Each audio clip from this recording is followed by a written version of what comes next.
and welcome to How to Cook Great Food. With thousands of recipes and millions of views, why not subscribe to our channel and join the family? Welcome back once again to howtocookgreatfood.com. If you haven't already, please click that button and subscribe to our channel. On the menu today, and as you can see right here, beef and mushroom curry. Now the beef I'm using is not particularly tender, so we're going to kind of boil it up a little bit and tenderize it with some beautiful spices, get it on its way. Tastes great. Let's go and do it. Let's take a look at some of the ingredients we're using today. Chopped onions. I've got some fresh white mushrooms there. Our beef, which I've cut into kind of, fairly small pieces. Tomatoes, and you can see the amounts just there. In the centre here, I've got our whole garam masala, our whole seeds. We've got some mustard seeds in there, dried red chilli, green cardamom, and underneath there, I've actually got some fennel seeds. That's one of the mix I'm going to be using today. Fresh green chilli, garlic ginger paste, and then there the powders, which I always call the big four, equal parts of turmeric, chili powder, cumin, and coriander.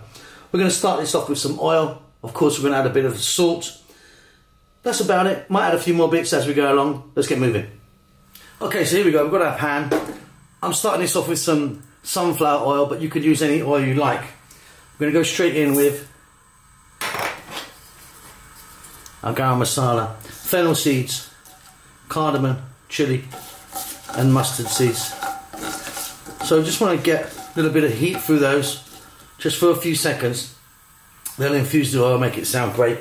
Of course, this is a combination of garam masala I'm using. You could be going with bay leaves, black cardamom, cumin seeds, coriander seeds. I mean, the list goes on, and the combinations are absolutely endless. So I like this little mix today.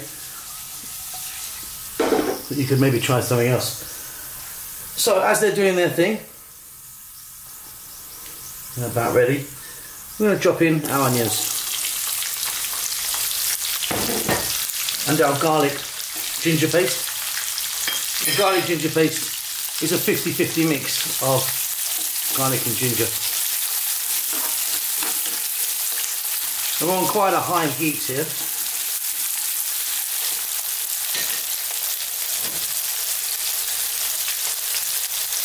Then we're going to go in with our beef.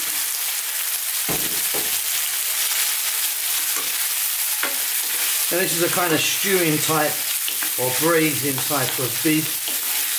Maybe what you'd call in America a chuck or something like that.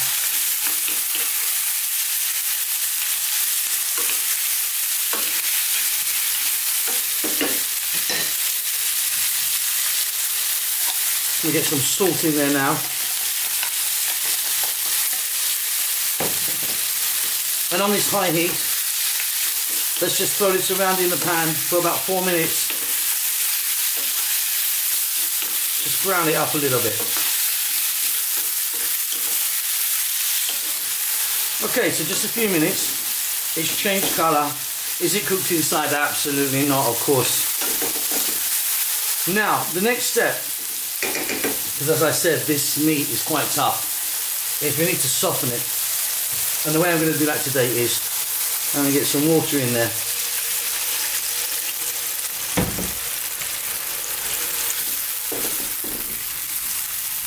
What we're going to do now, keep the heat really high, maximum heat. I want to reduce that down. I mean, I don't want it all to go completely dry, but we are going to get a lot of this away.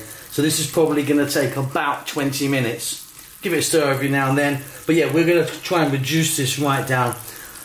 The process is going to really tenderize the meat.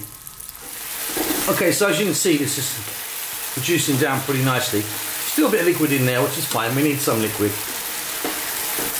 Now what that has done, and I've just checked this is not super tender yet, but it's certainly give it a great head start. And we've still got a way to cook yet. So yeah, it does help soften the meat. And again, it depends on what you've used. If it's really, really tough, you can just add some more water and do the whole thing again. let's get in our mushrooms.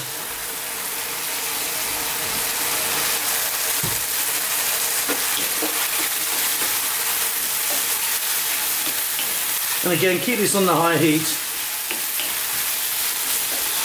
3 or 4 minutes. It's going to reduce down even further, of course, but we're very likely to get some moisture out of our mushrooms as well, depending on the type that you're using.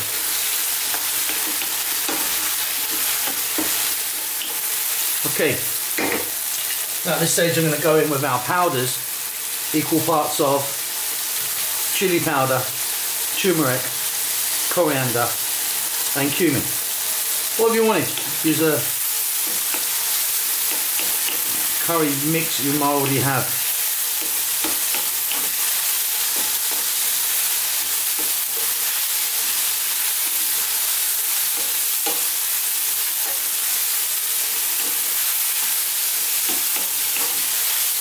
Our spices have really, as you can see, changed the colour of this. I'm now going to go in with those fresh tomatoes and that fresh chilli. Now what we're looking for is to cook this. The tomatoes should completely break down, or nearly completely break down, and they will now give off some moisture, and that, with what we already have in the pan, is going to create our gravy, curry or masala. Now if it doesn't, and I can't tell you yet because I don't know how juicy these tomatoes are, we might just add a little bit more water in there. But yeah, let's give it 5 minutes, high heat, keep stirring, it will break down and we'll get some liquid for sure. Well, as you can see, I've done pretty well with liquid. Got plenty out of those tomatoes. We've got a lovely little curry on the go here now. Right, let's get this down really low now. Nice simmer. Now because my beef, like I said at the beginning, it's a bit of a tough old lady, this one.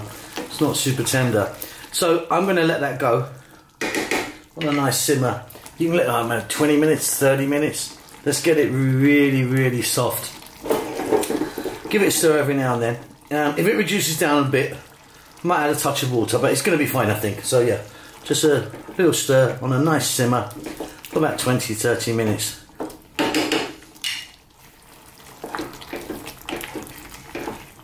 And there we go. Let's get that heat off. That's reduced down a little bit, thickened beautifully. We've got really lovely gravy there. And I've just checked that out. And that beef's pretty good. Quite happy with that. Just gonna add a little bit of garam masala powder here. A couple of nice healthy pinches. If you wanted, you could be adding some fresh coriander or cilantro in now, or some mint leaves. Fresh mint would be nice in this. For me, I'm happy just like that. Hope you enjoyed that. Don't forget to subscribe to our channel, and we'll see you soon. Lots of love. With thousands of recipes and millions of views, why not subscribe to our channel and join the family?